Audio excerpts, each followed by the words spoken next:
R.J. Barrett. R.J. Barrett. Le filleul de Steve Nash. Yes sir. Rowan Alexander Barrett, plus connu sous le nom de R.J. Barrett. On va s'occuper de lui tout de suite. Canadien de son état. On s'installe peinard. Vous connaissez le classique, c'est le marathon. 10 profils, 10 jours. On s'occupe de tous les phénomènes de cette draft 2019. Soirée du jeudi 20 juin. La draft 2019 sera commentée en direct sur Trash Talk. Donc réservez votre soirée, mettez-le dans votre agenda. Faites tout le premier tour. Mais ouais, on va se mettre bien. Ça va être all time. Voilà. Et donc du coup on enchaîne, on a déjà fait plein de profils. Il y aura Simon qui viendra nous commenter la draft des Kings. Lol. Bah non. Pardon. Enfin si, mais ce sera au deuxième tour. La draft des Celtics, on sera tous les deux. Ouais. Ça va être compliqué ça. Mais dans tous les cas, il y aura la draft peut-être des Knicks qu'on commentera en direct. Voilà. Avec un pic, on va se projeter. On vous rappelle juste le menu habituel. D'abord, on fait les qualités d'un joueur, la fiche technique. Ensuite, on va regarder un petit peu les zones d'ombre, les points un peu flous. Ce qu'on va surveiller de très près pour voir si ça s'améliore au fur et à mesure que les saisons passent.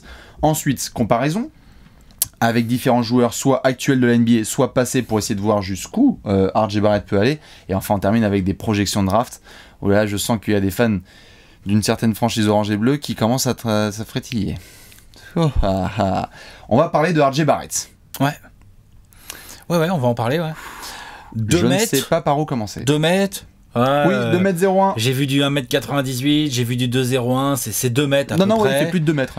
Pas gros, hein, plutôt fin comme garçon. Enfin, ça va, il est musclé, hein, c'est un bel athlète, mais il fait pas 100 kilos, tu vois. Il fait plutôt 90, 92 kilos, un truc comme ça. Voilà, les lanky, comme on dit. Exactement. Gaucher. Des bons bras bien longs comme il faut. Ouais. Gaucher, tout à fait. Dragster aussi. Le petit lefty, pour ces 2 mètres. Le petit garçon, ah oui, bien rapide.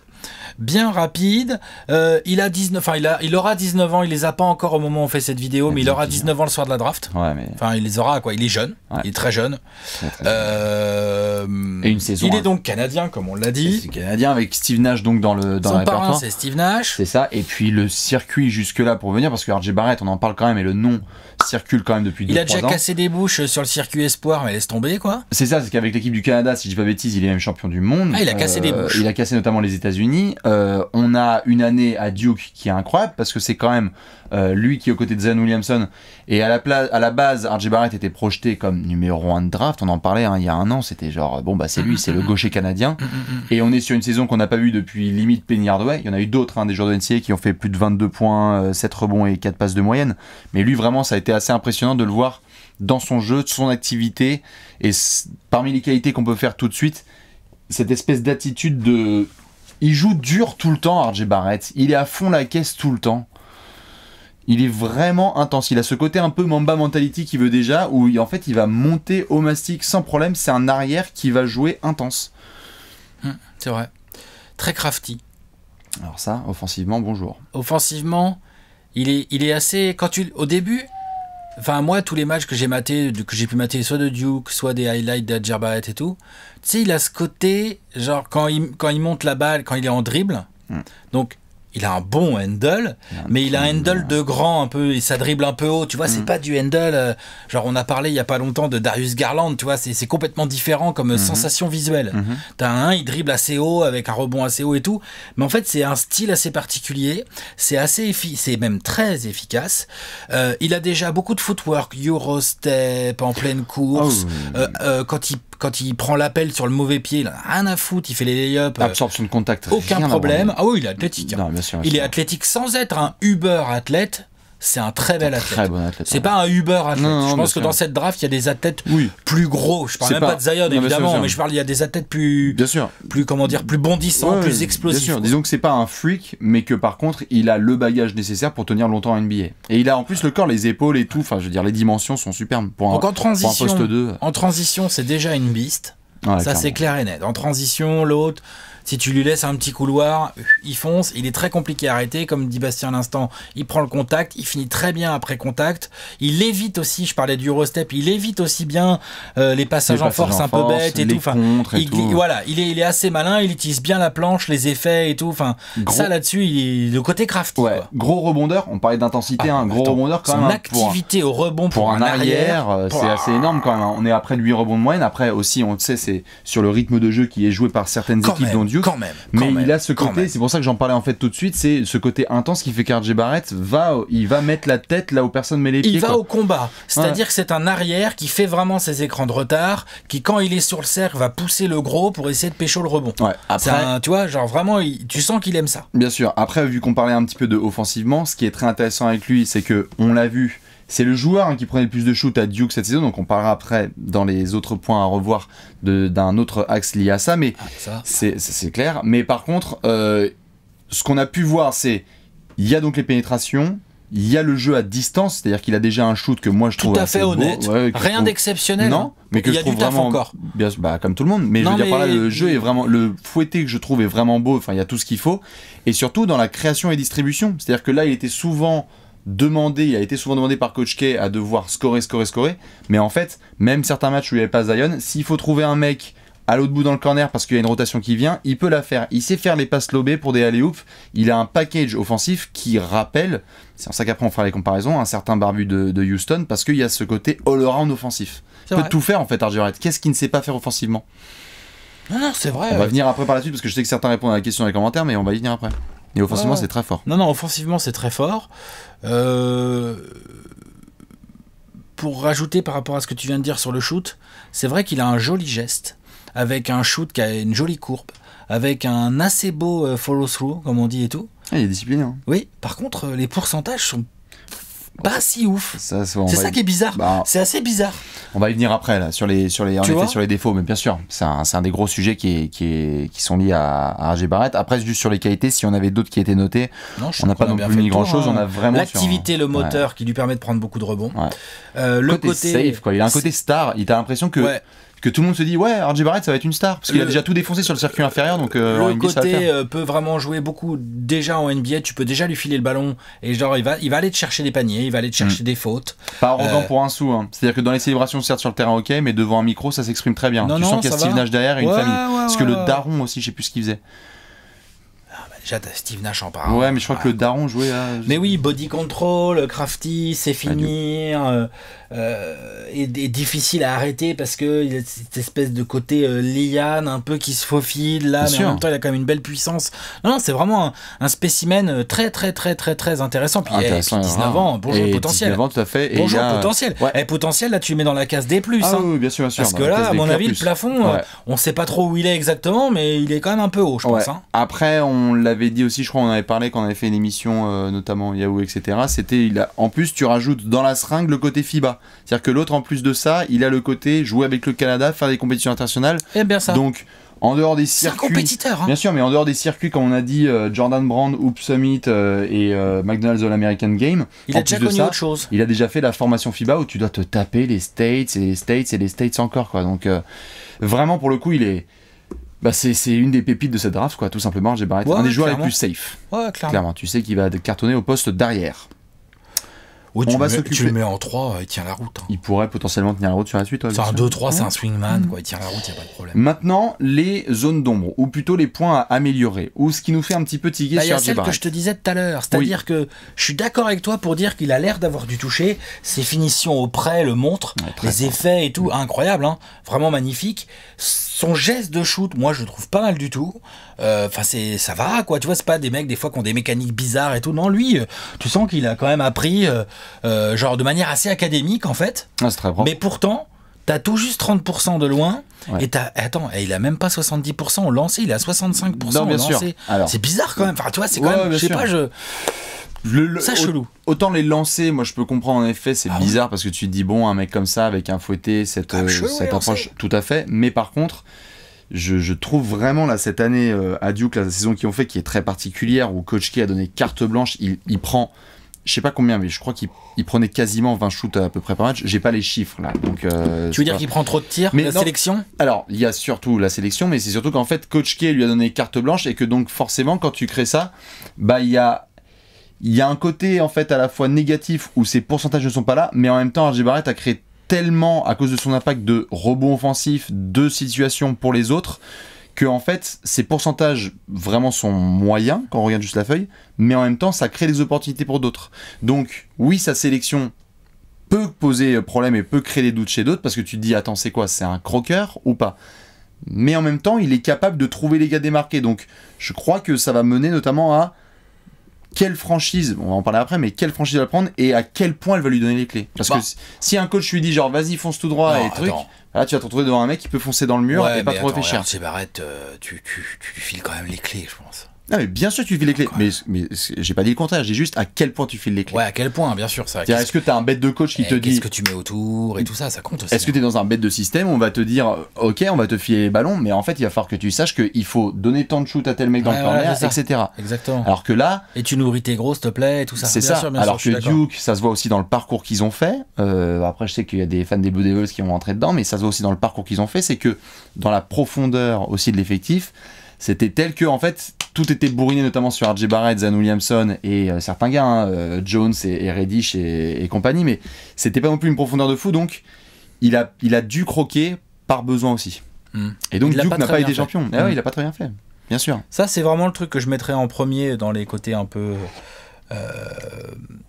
négatifs, c'est-à-dire ses choix, son decision making, mais en même temps il a 19 ans. Tellement difficile de juger le decision making d'un mec de 19 ans. Tu sais pas du tout comment ça va évoluer. Ça va, comme tu le disais, beaucoup dépendre de son coach et des coéquipiers qu'il va trouver aussi. Sinon, sur pas mal de phases de jeu, notamment défensive. Investissement montagne russe. La dureté, le côté, genre les rotations des fois où genre, bah non, il regarde tranquille, au calme. Il y va pas alors qu'il a les moyens. Parfois il peut penser un peu trop à l'attaque. Des fois sur l'homme aussi. Sur l'homme, le mec lui fait un move, il lève à peine les bras, tu sais, pour contester.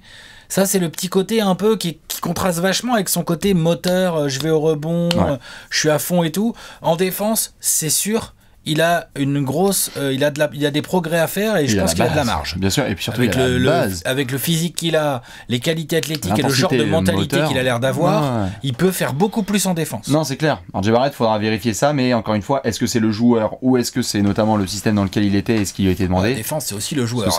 Le coach lui dit pas, vas-y, tranquille en défense. Non, je dis pas ça. C'est juste que quand il commence à avoir un type de défense qui fait que en fait les mecs doivent galoper tout de suite et laisser les rebonds aux intérieurs et courir, bah ton investissement il est un petit peu moindre. Surtout quand t'as 18 piges. Mais à voir ce que ça donne avec RJ Barrett. Maintenant, comparaison. Parce qu'il faut savoir, dans le labo, qu'est-ce que tu mélanges? Tu mets la tête de qui, les bras de qui, pour essayer de savoir à quel joueur ça va ressembler. T'as dit Harden tout à l'heure? Moi, j'ai mis un mix, en fait, entre du James Harden. Et du DeRozan? Il y a du DeRozan aussi. Il y a du DeRozan un peu quand même. Il y a un peu de DeRozan. Je trouve, hein. Le côté je crée pour moi, je crée bien. Parce que autant ses choix sont pas toujours terribles, autant il arrive à se créer son tir souvent. Soit en fade away, soit avec un petit pas de côté, soit le petit dribble qui va bien. Enfin, tu vois, ça, DeRozan était assez bon pour ça. Ouais, mais le dernier vrai, je me souviens... il attaque le cercle. Le dernier vrai gaucher crafty où on s'est dit, oh là là, tiens, on dirait Ginobili un peu en Renoir, c'était vraiment Harden en sortie d'Arizona State, ou Arizona State, je crois, Harden. Et il a ce côté-là. Enfin, moi, il me fait vraiment penser en termes de plafond, il peut faire du Harden, quoi. Après, il y en a un qui est vraiment un pur technicien et qui est devenu un technicien incroyable, sans juger l'athlète, parce que Harden est un athlète quand même.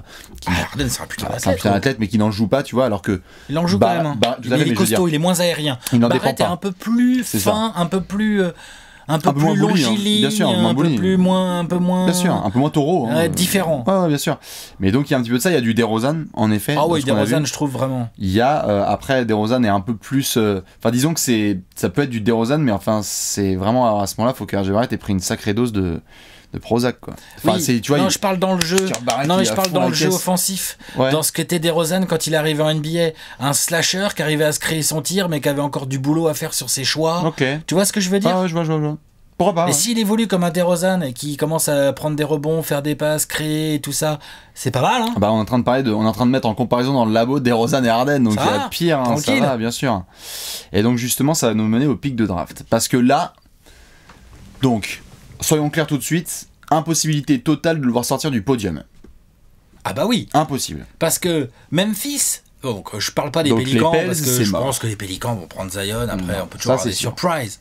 Mais je pense quand même que clairement on va prendre Zion. Ça se joue entre Memphis et New York. Memphis a l'air très motivé sur Ja Morant. On voit des rumeurs un peu qui disent ouais, ça prend Ja Morant et puis éventuellement même ça trade Conley tout de suite ou alors ça Enfin. garde Conley un peu en mentor à voir ou tout ça et tout. S'ils ont une offre sur Conley, je sais que le Jazz a l'air très chaud sur Conley. Ce genre de deal qui peut Ouais, avoir des lieu. trois Hein, et tu vois, tout, faut bien voir sûr. comment ça se passe. Après, le salaire de Conley fait que ça va pas être si simple. Donc, est-ce que Memphis va se dire allez, c'est parti, on a déjà tradé Marc Gasol, on va prendre Ja Morant, un meneur dont on vous fera le profil bientôt, avec un potentiel également très très très très très intéressant, et on va essayer de passer le témoin de l'ère Mike Conley.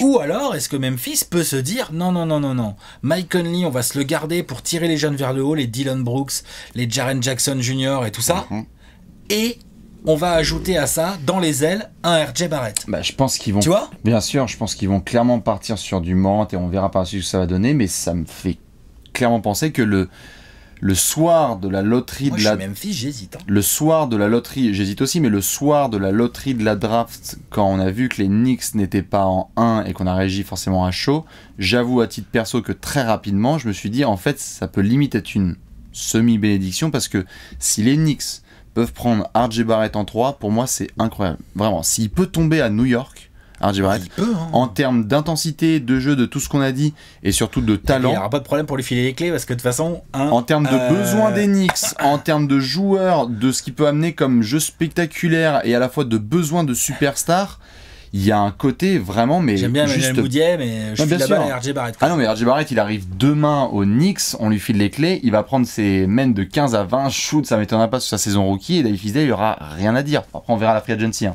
Parce que je sais qu'avec les Knicks, il y a RJ Barrett qui arrive, une fois qu'il y aura KD et Kawhi, il y aura moins de ballons pour RJ Barrett quand même. Marjanovic aussi en pivot, ouais. Je sais, j'ai oublié. Mais en tout cas, RJ Barrett, il y a de bonnes probas pour qu'il tombe à New York, et j'avoue que moi, ça me...